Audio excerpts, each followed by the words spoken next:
cutting back its services. They said this is all to keep their drivers safe. Amy Reed talked with the owners of the company today. She joins us now to share what they're going through. Amy? The owners of Green Cab said this has been a very difficult weekend, so much so that they said they were too emotional to go on camera with us. But we still talked, and they told me how this weekend might determine the entire future of their company.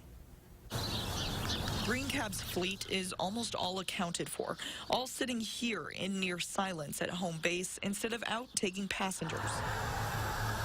The owners made the decision after a long 36 hours, after one of their drivers was robbed at gunpoint here on West Shore Drive on Friday, and then another driver robbed at gunpoint on Raywood Road Friday, and then another Saturday morning and Saturday night. In some cases, the driver was responding to a call from a disposable phone, the caller only asking for a cab so they could rob them.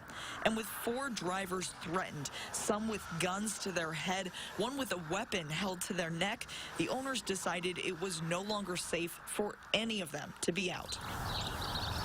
Instead, they choose silence, hoping police will bring them some answers from the security footage from the cars. Until then, they'll operate on a tighter schedule. These cars only leaving for regulars and people who have already booked rides. And they'll pull the cars off the roads at 7 at night.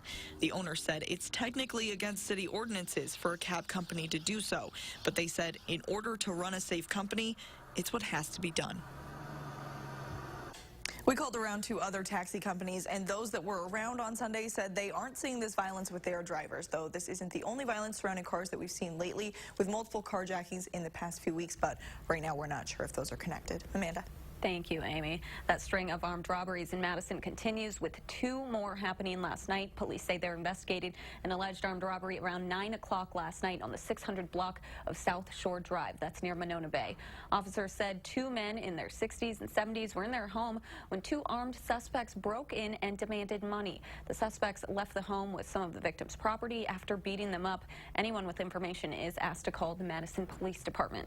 Also last night, 2 teenagers were allegedly getting into their car when 2 suspects approached them with guns. Madison police say this happened in the 1100 block of Rutledge Street near Lake Monona in downtown. The suspects got away with what police are calling personal property. Madison police are still investigating this string of robberies, so anyone with information is asked to call them or Madison area Crime Stoppers.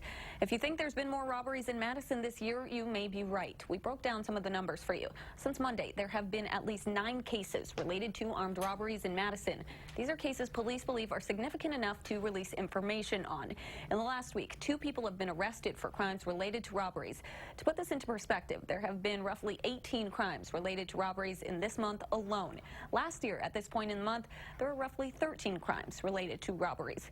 In all of last year, about 240 crimes related to robberies, and at this point in the year right now, there have been roughly 276. A developer